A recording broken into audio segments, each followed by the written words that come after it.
Hello friends, hopefully आप सभी लोग अच्छे होंगे।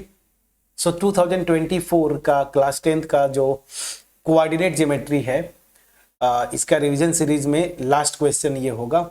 ठीक है, तो ये 3 मार्क्स का क्वेश्चन है। तो आपने देखा स्टैंडर्ड मैथ्स और बेसिक मैथ्स दोनों में 4 मार्क्स के क्वेश्चंस आए थे और ये बोनस है फ्रेंड्स, इसमें कुछ भी घुमा ही नहीं सकता। आप देखेंगे ना कि इस तरह के क्वेश्चंस आप कभी न कभी मेरी पीवाईक्यूज आप देखेंगे 2023 तक already coordinate geometry chapter wise already मैं अपलोड कर चुका हूं, पहले पिछले साल ही, और इस बार ये कर रहा हूं। तो आपको बहुत सारे वेराइटीज मिलेंगे और आप देखेंगे ना कि इस तरह के क्वेश्चंस घुमा फिरा के कॉमन है, ये पूछते रहते हैं।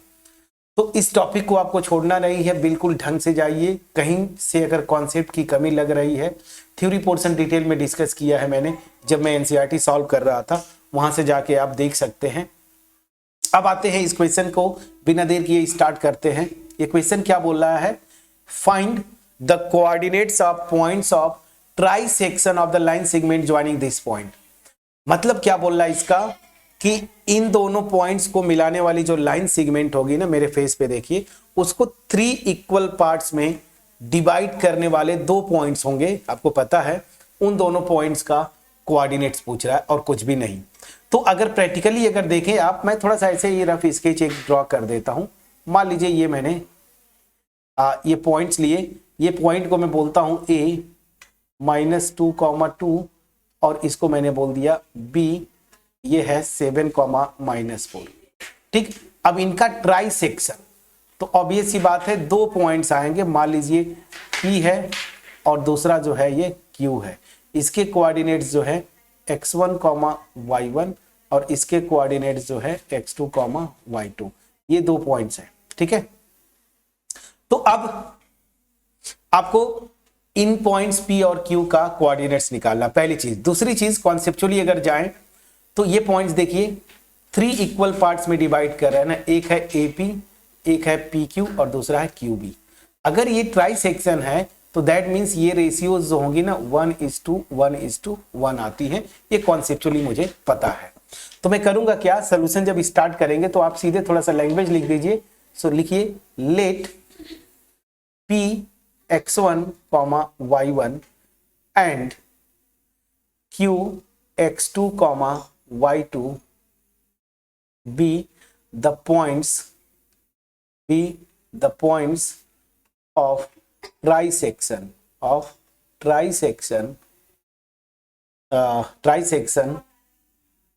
यही से मैं आगे कंटिन्यू कर देता हूं। Trisection of the line segment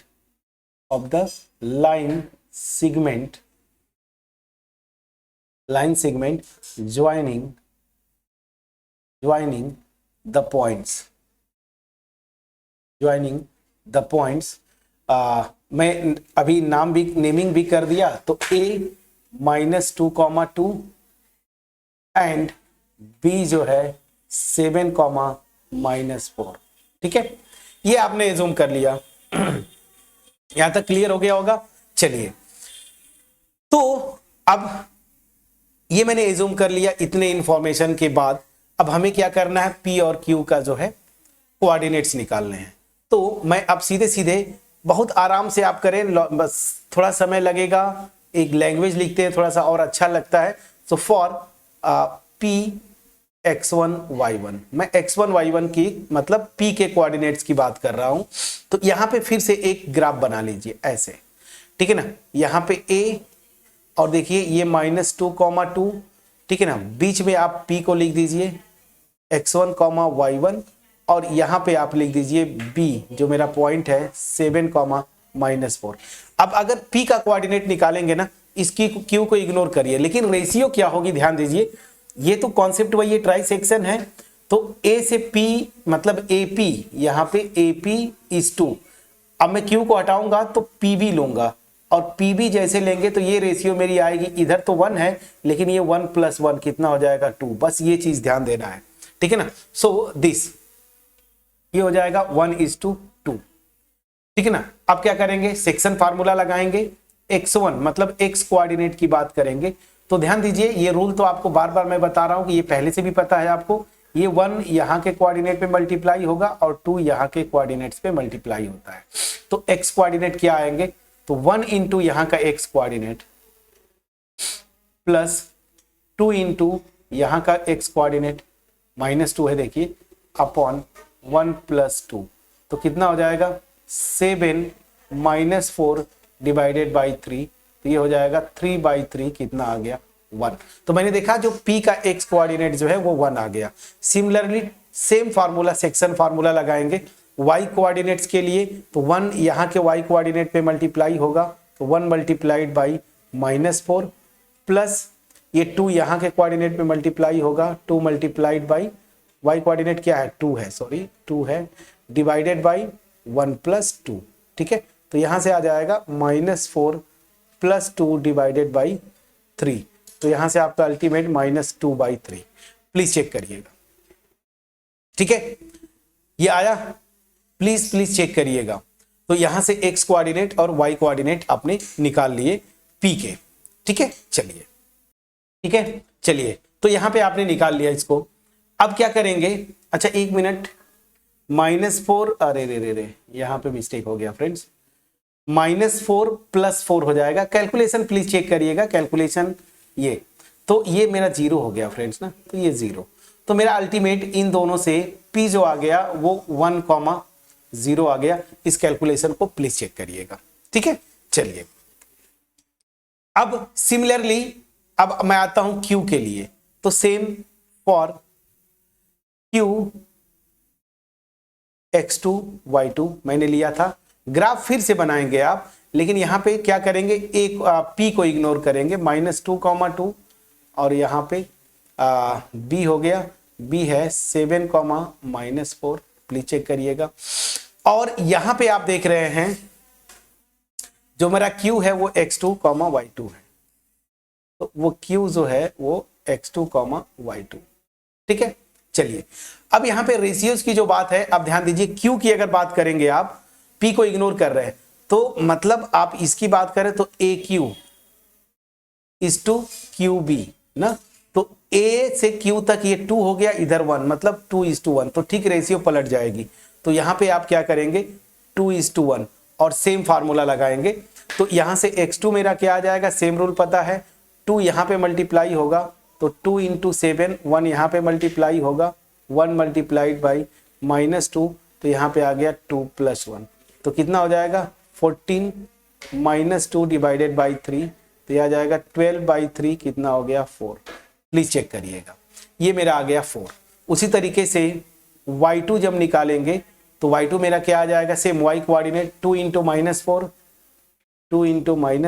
plus 1 × 2 divided by 2 + 1, तो यहाँ पे -8 + 2 डिवाइडेड बाई 3, तो ये आ जाएगा -6/3, आपका आ गया -2। तो यहां से आपने देखा कि जो मेरा q कोऑर्डिनेट है वो है 4, -2, ठीक है, ये आपका आंसर आ गया। तो p जो है 1,0 और q जो है 4, -2, प्लीज चेक करिएगा, ठीक है। तो ये आपका आंसर है, क्लियर, ठीक है। तो ये था क्वेश्चन आपका।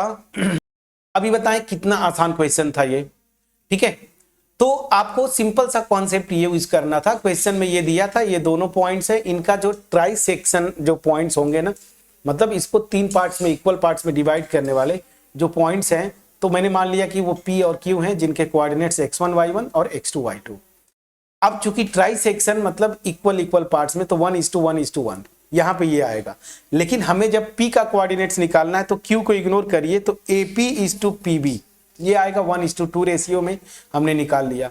उसी तरीके से अब आपको जब AB को q से डिवाइड करेंगे तो AQ/QB, तो AQ/QB करेंगे तो वो रेशियो जो है मेरा 2:1 आएगा, और वहां से सेक्शन फार्मूला लगाया, ये आया। कैलकुलेशन आप फिर भी आप चेक करिएगा, कमेंट सेक्शन में जरूर कमेंट करिएगा। मैं जस्ट सिंपली कैलकुलेट करते गया, एक बार मेरे ख्याल से केयरफुली हमने किया, बट फिर भी अगर कैलकुलेशन मिस्टेक हो तो आप कमेंट सेक्शन में जरूर कमेंट करेंगे, बट मेरे ख्याल से सही होना चाहिए। तो ये हमने कोऑर्डिनेट ज्योमेट्री का 2024 का जो 10th का बेसिक और स्टैंडर्ड मैथ्स के क्वेश्चंस थे उनको कंप्लीट किया, ठीक है ना। अब नेक्स्ट टॉपिक आपका बड़ा इंटरेस्टिंग टॉपिक ट्रिग्नोमेट्री, उसके बाद हाइट एंड डिस्टेंस। तो मेरे ख्याल से हाइट एंड डिस्टेंस चल ही रहा होगा आपका, हाफ ईयरली है, नवंबर में होता है। हाँ तो बिल्कुल प्री बोर्ड अगर दिसंबर से मान के चले तो आपका हाइट एंड डिस्टेंस चलना चाहिए, जो मेरा एक एक्सपेक्टेशन है, ठीक है। बट फिर भी ठीक है, अगर नहीं तो यहाँ तक तो आप कंप्लीट कर ही चुके होंगे। तो ट्रिग्नोमेट्री नेक्स्ट स्टार्ट करेंगे। कमेंट सेक्शन में जरूर बताइएगा मेरा एफर्ट कैसा रहा, ठीक है। और बीच बीच में अगर आगे के टॉपिक्स पढ़ने हैं तो आप मेरी ऑलरेडी मैं एनसीईआरटी का solution with detail concept friends मैं एक्सप्लेन कर चुका हूं, तो वहां से पढ़ के आप आगे कंटिन्यू भी कर सकते हैं, तो उसको आप देखा करें। सो मिलते हैं नेक्स्ट वीडियो में, तब तक अपना ख्याल रखें, जहां पे हम स्टार्ट करेंगे ट्रिग्नोमेट्री ना, जो आपका बुक में दिया है इंट्रोडक्शन टू ट्रिग्नोमेट्री, तो उसको स्टार्ट करेंगे। चलिए ठीक है, thank you so much friends.